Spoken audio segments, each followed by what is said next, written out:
Ka gaishe shi babanka ne. Ina kwana? Lafiya lau. Ka tayi lafiya? Lafiya lau. Madalla. To ke wannan riga ai bata bugu ba. To mai gida ai sai a sake goge ta. Ai sai a sake goge ta. Kaga ungo. Goge ta bugu saman. Ka ji ko baka ji? Shikenan.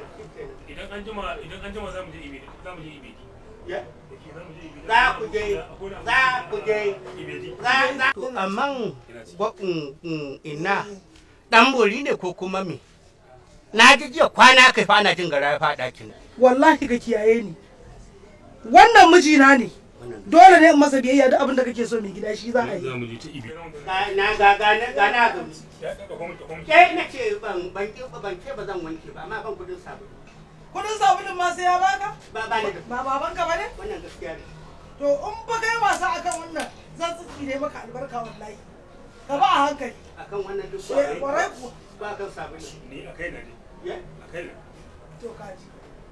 Dan girman Allah ne ya abin da ne maka ma fara ka fito ka ce ga abin da ne maka. Shine ai. Amma wannan abin da kai min ka gama cuta ta rayuwar nan. Ya cuce ka ya aure ni?